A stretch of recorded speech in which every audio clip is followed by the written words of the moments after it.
Here are some basic concepts of electric circuit. Conductor.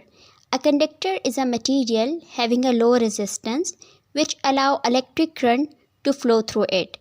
And this passage of current is due to the presence of free electrons. Here are some examples like copper, aluminium, brass, platinum, silver, etc. Insulator. An insulator is a material with a high resistance which does not allow electric current to flow through it due to the strong bonding of electron with the nucleus. And there are some examples, as you can see, like plastic, rubber, glass, air, ceramics, etc. Resistance.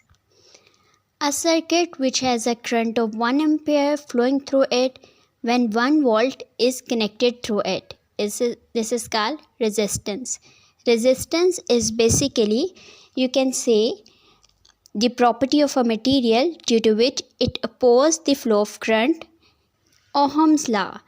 Ohm's law states that current I flowing through a circuit is directly proportional to the applied voltage and is inversely proportional to the resistance, provided the temperature remains constant. And then we have some basic electrical instrument which ammeter.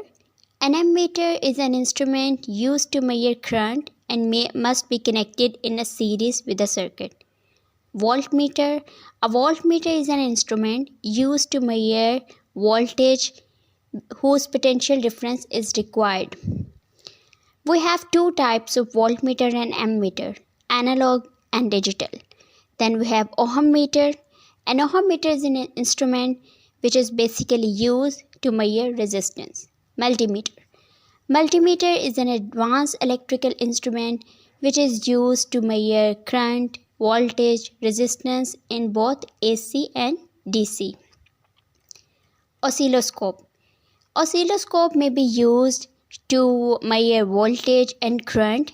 Oscilloscope may be used to observe waveforms or to measure voltage and current, and the displacement of voltage and current is in form of spot of light.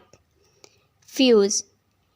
Fuses are the electrical instruments which are used to protect against overheating and short circuit. And here are some standard symbols for electrical components. Conductor, as you can see, is represented by a straight line. When there is a two conductor which are perpendicular to each other are represented like this. And then we have two conductors joined with a knot. We can represent it by this, as you can see in figure number 3. Then we have fixed resistor. Then alternative symbol for fixed resistor. Then we have variable resistance, which is represented by a arrowhead. Then we have a battery with a single cell, battery with a 3 cells, and alternative symbols are like this. Then we have switch. The representation of lamp in a circuit is represented by a circle. Then we have fuse. The representation of ammeter, voltmeter, and fuse, alternative symbol for fuse. Hope you will like this video. Until next video, stay tuned.